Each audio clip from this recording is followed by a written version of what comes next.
Bom dia a todos.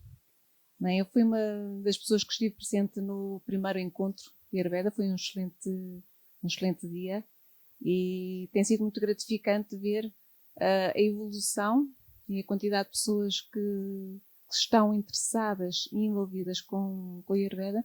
Também sei que há muito empenho e dedicação por parte da Associação e da Direção, que estão realmente de parabéns. Esta minha apresentação foi realizada juntamente com a minha colega Chiara, que, com muita pena dela, não pode estar presente hoje. Este tema, plantas que aumentam o fogo digestivo, surge-nos devido à importância que é dada ao Ayurveda a este tema, fogo digestivo. Então surge-nos o interesse em conhecer como conseguimos melhorar. O Ayurveda tem um conceito de saúde bastante amplo. Uma das condições é que exista um Agni equilibrado, juntamente com o equilíbrio dos doshas, o equilíbrio dos tecidos, da mente e uma boa iluminação natural. Então, Agni, ou o fogo digestivo, a função dele ele é responsável por todos os processos de digestão, ou seja, a conversão de alimentos em nutrientes que sejam absorvidos e utilizáveis. E também ao metabolismo, ou seja, a utilização desses nutrientes absorvíveis na formação de tecidos e em energia, ou seja, toda a conversão biológica e utilização de energia. São considerados vários tipos de Agni dentro do nosso corpo. Existe o central, a nível do sistema digestivo.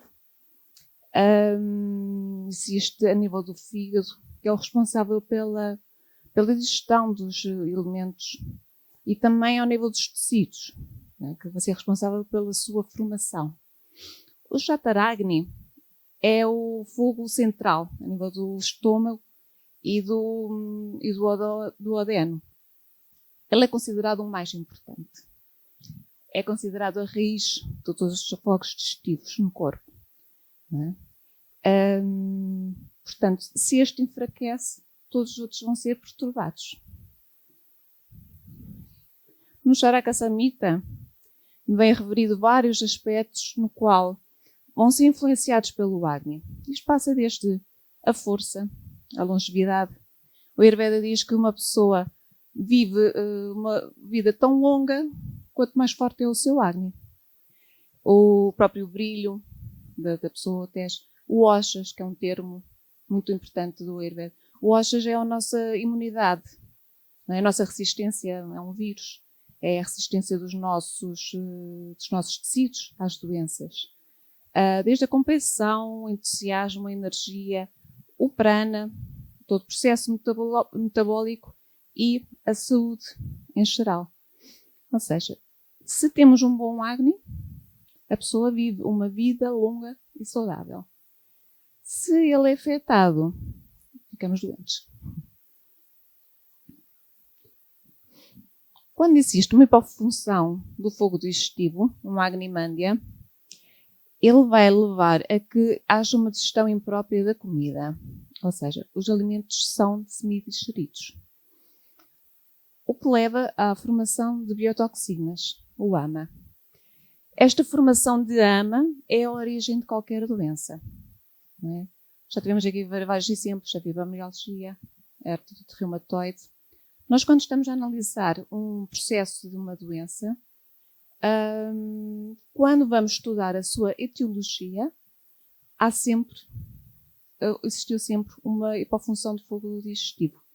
A doença pode se manifestar em qualquer tecido, em qualquer órgão, mas o seu epicentro esteve no Agni enfraquecido. O Agni tem atributos de quente, leve, seco, penetrante e aromático. No Ayurveda é sempre muito importante conhecermos os atributos. O Ayurveda tem um princípio que é semelhante aumenta semelhante. Ou seja, o Agni vai ser aumentado com substâncias de naturezas semelhantes. Por isso que as ervas aromáticas são geralmente, têm normalmente esta capacidade de alimentar Agni, que têm uns atributos semelhantes. O Ayurveda tem o conceito de Dipana. O que é que significa? São todas as substâncias ou ações, ou seja, os dravyas ou os karmas, que têm a capacidade para aumentar o Agni. Ou seja, então os Dipana dravyas, ou seja, as substâncias que aumentam o Agni, elas podem, como é que elas vão atuar? Por um lado, elas permitem a estimulação do nervo vago. Ele é responsável pelas secreções gástricas. Também permitem a estimulação do nervo glossofaríngeo, que possui sensibilidade gustativa, também juntamente com o nervo vago. Atuam por estimulação do fundo epilório, promovem a secreção de gastrina, que é uma hormona que promove a secreção do ácido clorídrico, e estas substâncias também sensibilizam os receptores do sabor, que eles vão então fazer a ativação da secreção de saliva. Com esta apresentação, nós quisemos escolher alguns Dipana dravyas, algumas substâncias com esta função, que elas fossem principalmente fáceis de encontrar e facilmente encontradas na nossa culinária. Como Joaquim disse, as especiarias podem ser um medicamento, não é? Então, podem às vezes ser um medicamento muito fácil de encontrar. E também conhecemos, quais são as especiarias que melhor se devem adaptar em cada situação. A mais conhecida com esta função é o gengibre. Em sânscrito, ele tem a denominação de ardraka na sua forma de fresca, ou shuntis na sua forma seca. Ela é considerada a mais sátrica das especiarias. Tudo que nós ingerimos tem alguma capacidade de formar a nossa mente. Então, a qualidade dela vai ajudar-nos a aumentar a nossa claridade também. Ambas as diferentes formas, têm uma ação diferente no nosso sistema digestivo, mas ambas promovem o aquecimento do sistema digestivo e aumentam as secreções de enzimas digestivas. As suas propriedades ayurvédicas têm um sabor picante, têm uma potência quente, têm um efeito pós-digestivo doce, atributo pesado, penetrante e seco. Contudo, na sua forma seca, o shunti, o efeito pós-digestivo é picante e tem atributo leve e oleoso. Ou seja, ele fresco acalma os 3 doshas, contudo, a sua forma fresca deve ser utilizada com algum cuidado em pita. Portanto, shunti sendo mais quente, tem um efeito mais estimulante e expectorante para reduzir kapha e também reduzir ama. Também foi muito referido para o tratamento da artrite reumatoide. Na sua forma fresca, é um melhor diaforético, melhor para o frio, melhora a circulação periférica e também bastante útil em casos de náuseas e vômitos. Tem um benefício especial a melhorar o Rasa Agni. Rasa Agni vai ser então o Agni que vai ajudar a formação do tecido plasma. É aconselhado uma dosagem de, no caso de sumo, 5 a 10 ml, em pó de 1 a 2 gramas. Estes dravyas, eles podem ser acompanhados com um anupana. O anupana vai ser um veículo, um condutor. Por exemplo, com sal roxa, acompanhado com sal roxa, é bom para reduzir os sintomas de vata. com açúcar, e nós aqui sempre que falamos de açúcar nunca é refinado. Com açúcar também é muito utilizado também com ghee, para reduzir condições de pita, e com mel para reduzir o dosha kapha.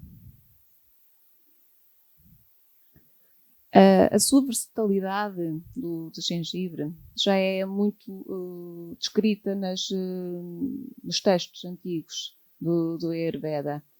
Ele, para além do seu efeito digestivo, existe também vários artigos científicos mais atuais que demonstram isso mesmo, e para além disso, o seu efeito anti-inflamatório, anticarcinogéneo e antioxidante. Ele é mesmo considerado um fitoterápico universal. Existem vários estudos que demonstram ele ser útil para a maioria das doenças comuns. Apresento aqui o coentro.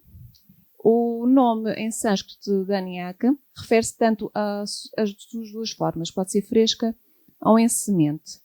Também bastante descrito nas escrituras antigas e associado à cozinha indiana. O seu grande efeito especial é ser um dipana, portanto vai aumentar o Agni. O seu efeito, as suas propriedades, então é ter um sabor amargo, astringente e doce. Eu acho que não falei aqui muito bem, mas vou dizendo, o sabor é amargo, astringente e doce. A sua potência é quente, porém a sua forma fresca é mais fria. E tem um efeito pós-digestivo de doce. Ele tem atributo leve e é ligeiramente oleoso. Ele é tridóxico, portanto significa que pacifica os 3 doshas.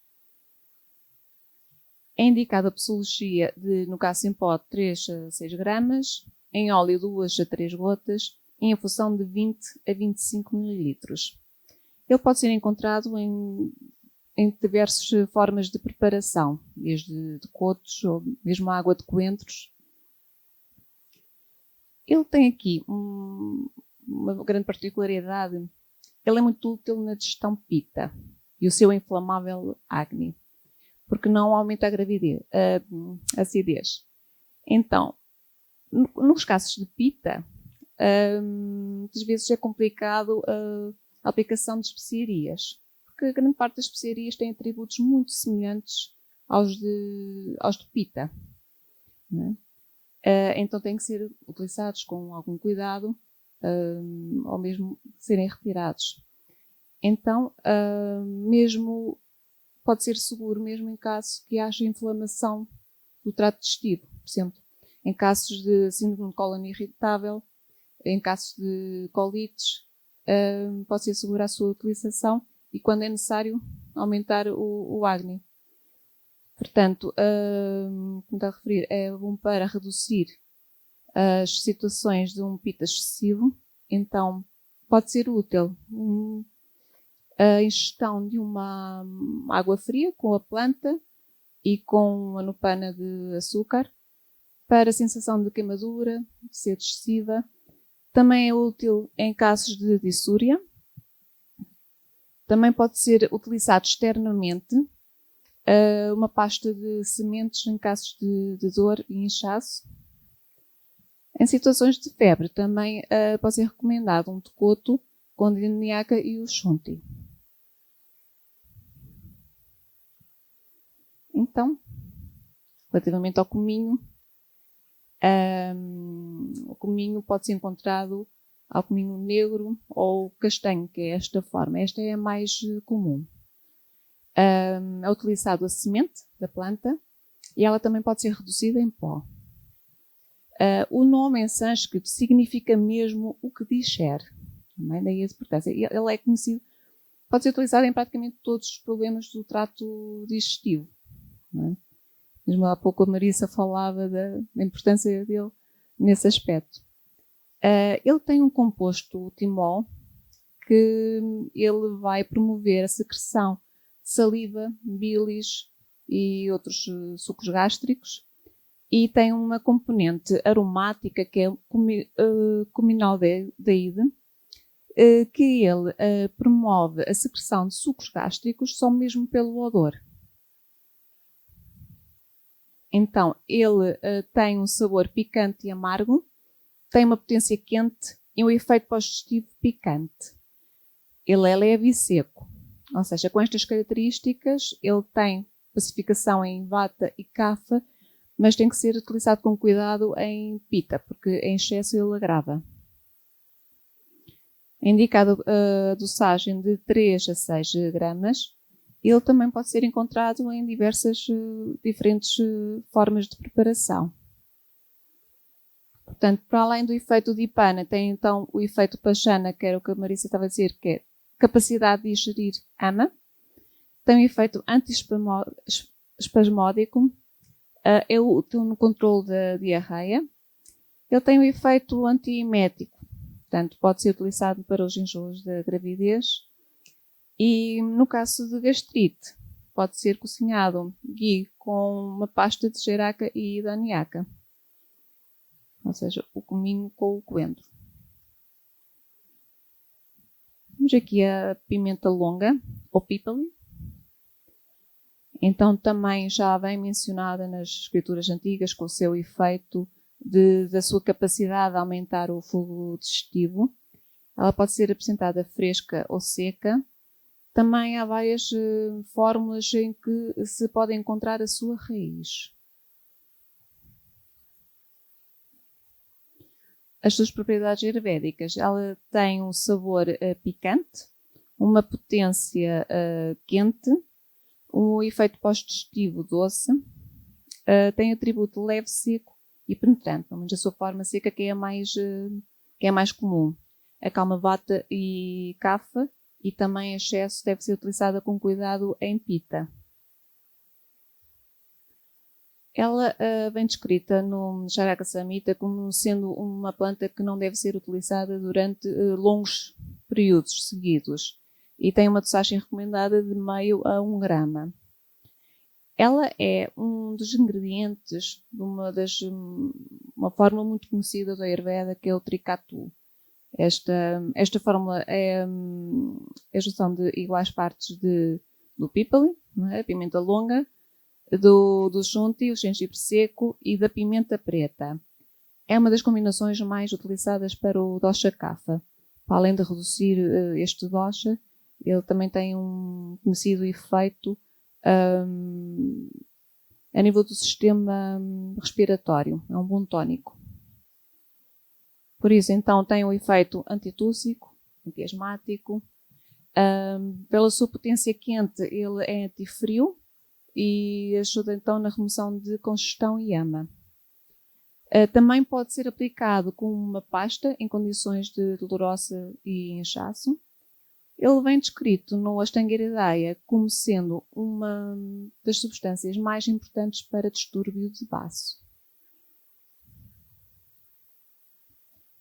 Então, a pimenta preta, o nome dele é em sânscrito, está relacionado com sol devido à sua potência quente.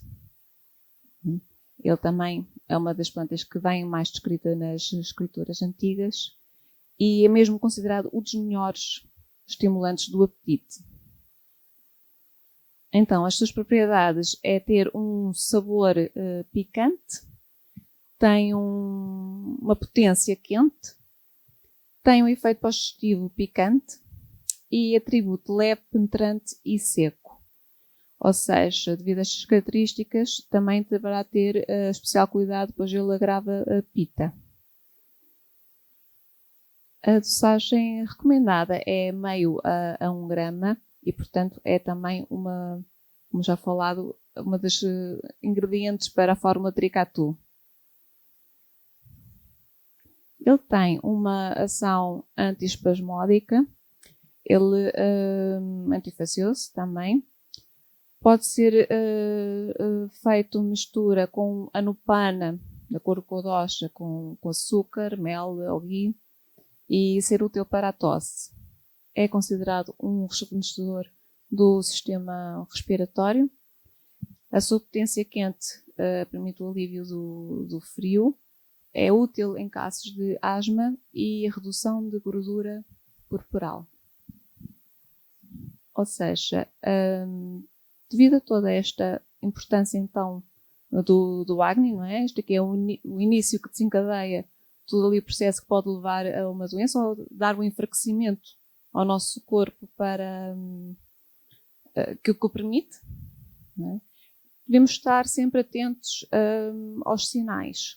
Ou seja, devemos conhecer como é que ele deve estar, qual é a sua forma equilibrada. Não é? Devemos conhecer quando é que eu tenho um Agni equilibrado. Não é? Então, quando eu tenho um Agni equilibrado, não se acumulam a toxicidade. Não vai permitir a acumulação de ama. Não é? As toxinas vão sendo eliminadas. Ele consegue digerir, não acumula. A minha digestão, a absorção e as minhas eliminações são normais.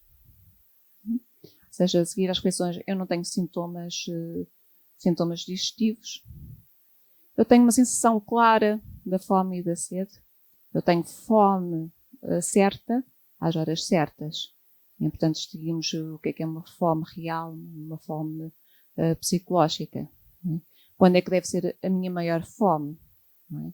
Se a minha maior fome é ao jantar e ao almoço não a tenho, não está correto. Então, há aqui um desequilíbrio. Não é? A minha maior fome deve ser à hora do almoço. Portanto, a fome certa à hora certa. A mente e os sentidos são claros. Portanto, toda a parte mental também é digerida. Ou seja, eu tenho um bom discernimento. A minha imunidade está forte, não é? Porque, como tínhamos visto, é responsável pela boa formação também de OJAs. Então, a minha imunidade vai ser a minha resistência, não é? A minha resistência às doenças. E eu tenho uma boa energia e vitalidade. Não é? Então, quando eu não tenho estas condições reunidas, eu verifico que eu tenho o meu Agni desequilibrado, isso deve passar a ser a minha prioridade. Deve ser, agora a minha concentração deve estar em regularizar.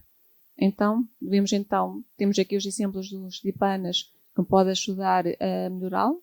Ele pode ser introduzido tanto na alimentação como ingerido antes das refeições.